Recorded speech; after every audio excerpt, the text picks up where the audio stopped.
한국 축구의 새로운 별 조규성 선수가 일본에서 새로운 한류 아이콘이 되고 있습니다.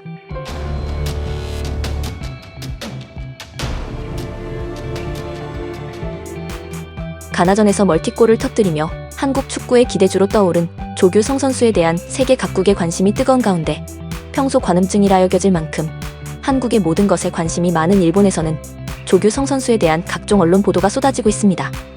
이 정도면 거의 자국 선수가 아닌가 싶을 정도로 엄청난 보도량을 보이고 있죠. 특히 일본 언론들은 조규성 신드롬이 일본 SNS를 타고 자연적으로 생겨났다는 점에 주목하고 있습니다. 골든타임에 일본 공중파에서 중계된 한국 대표팀의 경기를 시청한 일본인들이 조규성 선수의 외모와 실력에 반해서 저마다 SNS를 통해 한마디씩 투고한 것들이 하나의 큰 흐름이 되었다는 것이죠. 사실 일본에서 스포츠 한류 스타가 나온 것은 처음이 아닙니다. 거슬러 올라가 보면 80년대 후반 서울 올림픽과 아시아 선수권, 그리고 때마침 출범했던 배구 월드리그를 통해 일본 공중파의 혜성처럼 등장했던 한국 남자 배구 대표팀의 최천식 선수가 일본인 오빠 부대를 몰고 다녔던 적이 있었고, 90년대에는 역시 남자 배구 대표팀의 김세진 선수가 큰 인기를 끌었으며 2000년대에는 한일 월드컵을 통해 안정환 선수가 커다란 각광을 받았었죠. 그리고 2010년대에는 역시 남자 배구 대표팀의 문성민 선수가 일본에서 크게 주목을 받은 바가 있었습니다. 그 후에도 K리그의 정승원 선수, 여자 축구의 이민아 선수 등이 잘생기고 귀여운 외모로 일본에서 화제가 되었던 적이 있었죠. 그렇다면 일본인들은 조규성 선수의 인기에 대해 과연 어떤 반응을 보이고 있을까요? 조규성 신드롬을 보도한 일본 언론의 기사와 기사에 달린 댓글 반응을 전해드립니다. 먼저 일본 언론이 전한 기사의 내용부터 보시죠.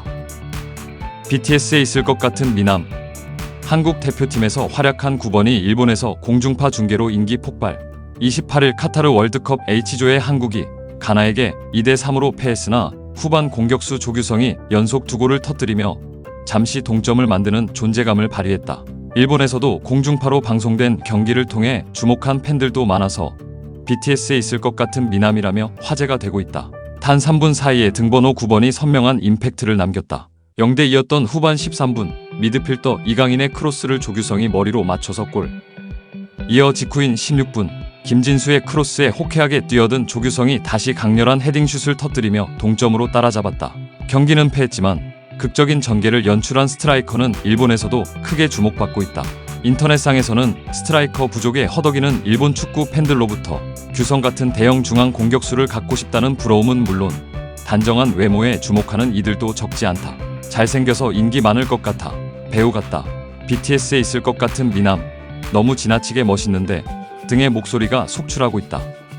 인스타 팔로워가 계속 늘어나는 중이라는 말도 있듯이 사복 입은 모습 등을 올리고 있는 인스타의 팔로워 수는 140만 명을 넘어섰다. 한국의 전북현대에 소속된 24세의 공격수. 작년 9월 대표팀에 첫 소집된 그는 한국의 차세대를 책임질 신장 189cm의 대형 스트라이커다. 단숨에 이름이 알려진 존재가 된 조규성. 조별리그 최종전 포르투갈전에서도 기대가 모아지고 있다. 다음은 기사에 달린 댓글 반응입니다. 비슷한 기사 3개에서 발췌하였습니다. 꽃미남이었고 슛도 좋았다. 특히 두 번째 골의 타점 높은 헤더는 대단하다고 생각했습니다. 장신인 것도 좋아.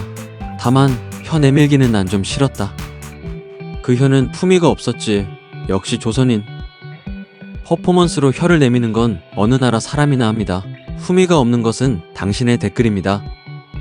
꽃미남인지 아닌지는 둘째치고 공격수로서 일본 선수에게는 없는 골에 달려드는 박진감이나 집념 같은 것이 있었다. 대회 후 오퍼가 있을 것으로 예상되는 선수.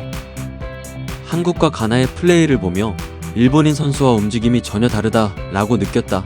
일본과 세계 사이에는 아직 두터운 벽이 있다고 생각해. 사무라이 어쩌고 라는 유치한 말은 집어치우고 스페인전을 좋은 추억으로 삼고 후딱 귀국이나 해줘. 한류 드라마도 좋아하고 화류 드라마도 좋아합니다. 확실히 배우는 미남 미녀가 많아. 그러나 팬들에게는 미안하지만 BTS도 이 조규성도 꽃미남은 아니라고 생각해요. 질투는 꼴불견. 애초에 BTS는 꽃미남을 내세우는 그룹이 아니에요. 멋있는 사람도 있지만 실력이나 활동으로 말하죠. 깊이가 얕은 기사. SNS를 보면 간바 오사카 서포터가 비정상적으로 소란을 피우고 있던데 무슨 소문이라도 있습니까? 두 골은 아주 좋았지만 혀를 내미는 것은 상대에게 실례일지도. 잘생긴 것으로만 따지면 일본 대표팀의 단위구치가 최고인 것 같은데 아닌가? 큰 타겟맨이 있으니 수비가 붙어야 하고 측면에는 슈퍼 에이스도 있다. 피지컬을 살려서 볼을 회수한 뒤 패스를 돌리는 것은 단순했지만 측면이라는 해법이 있었다. 템포도 견실했다. 결과는 따라오지 않았지만 가나전은 좋은 경기였어. 가나 선수 2명을 뛰어넘은 헤더는 엄청났지. 이번 월드컵에서 처음 알았는데 진심으로 꽃미남이야. 중앙 공격수로서 체격도 좋고 기백도 대단하고 정말 훌륭한 선수라고 생각해. 이후 유럽에서 말이 나올 것이 확실해. 일본에도 이 정도 선수가 나왔으면. 승점 1점은 얻었어야 했는데 그만큼 아쉬웠다. 황희찬이 기용되지 않는 이유가 궁금하긴 하지만 한일 모두 마지막 경기에서 16강 진출하면 좋겠어. 희찬은 햄스트링 부상의 회복 상태가 별로 좋지 않다고 합니다. 첫 번째 골의 수비를 따돌리는 방법도 두 번째 골의 높은 타점의 헤딩도 훌륭했습니다. 유럽 리그에서 오퍼가 올 것 같네요. 일본에도 이런 정통파 스트라이커가 있었으면. 같은 아시아인데 일본은 왜 이렇게 중앙 공격수가 잘하지 않는 걸까? 월드컵에 출전하는 대표팀 주전 공격수가 발만 빨라서 특기가 압박이라니 안타깝다. 투지를 드러내며 밀고 들어간 두 번째 골은 무엇이든 어떻게 해서든 골을 넣고야 말겠다는 대단함이 느껴졌죠. 남자다운 비주얼보다도 그 촌스럽기까지 한 헤딩이야말로 멋지다 라고 생각합니다. 두 골 모두 골 장면을 봤는데 이 선수처럼 탐욕스럽게 뛰어드는 선수가 일본에 있을까? 크로스를 올릴 수 있게 놔두는 상대인지 아닌지에 따라 다르긴 하겠지만 일본의 공격수들은 골은 넣지 못하고 뛰어다니기만 할 뿐. 오카노 마사유키 같은 선수는 하나면 되는데 아사노와 마에다 따이를 뽑았구나. 아사노의 골은 마치 행운에 행운이 겹친 것 같은 트래핑에서 이어진 슛이었을 뿐. 월드컵은 대단하구나. 야구 선수 중에서 인스타그램 130만 명 이상은 전 세계에서 6명밖에 없다는 걸 생각하면 조규성의 세계적인 인기는 대단해. 우루과이전에서도 골 냄새는 풍겼다. 한국은 좋은 공격수가 있구나. 부럽네요. 팔로워 3만에서 130만으로? 역시 월드컵은 엄청나구나. 실제로도 멋진 골, 빅오퍼가 있을 것 같아. 사진으로는 전달이 잘 안 되지만 영상에서는 스타일 좋고 멋있었어. 볼만한 경기였지. 일본도 진짜 제발 부탁해. 내려앉아 지키는 팀에 맞서서 어떻게 공격해야 하는지를 배울 수 있었던 경기. 전날 일본 대표팀이 가져주었으면 했던 정신이었다. 결과는 패배였지만 월드컵에서 아시아세가 우승하는 미래는 한국이 더 가깝다고 생각해. 졌지만 가슴이 뜨거워지고 흥분이 남는 경기였습니다. 고마워요 한국 대표팀. 아시아의 자랑입니다. 이 두 골을 넣은 선수 외에 프리미어 리그 득점왕 선수가 있었던 것도 그 선수가 수비수를 끌어당기고 있다. 역시 수행 능력이 다르다는 느낌이 듭니다. 진검과 목검 정도의 차이가 나더군요. 언젠가 일본에도 그런 스트라이커가 많이 나오기를 기원합시다. 가능하다면 응원하고 키워줍시다. 이번 월드컵에서도 서포터들 사이에서 여러 가지가 거론되고 있지만 뭔가 목숨을 건 듯이 뛰고 있는 한국 선수들을 보면 같은 아시아이기도 해서 엄청 응원하게 됩니다. WBC 때처럼 마운드에 자국의 국기를 세우거나 일본에 대해 너무 도발적으로 하지 마세요. 물론 이것은 일본 서포터도 그렇습니다. 정치적인 일은 차치하고 민간에서 사이좋게 지내고 싶다. 한류 드라마 좋아해요. 꽃미남, 팔로워 수 같은 건 아무래도 좋아. 그것보다 두 번째 골, 높이가 엄청났다고. 오프 더 볼의 움직임도 좋고 9번다웠다. 그런 점이 부럽더라. 상대팀 선수를 딛고 날았나 싶을 정도로 압도적인 높이의 다이빙 헤더였죠.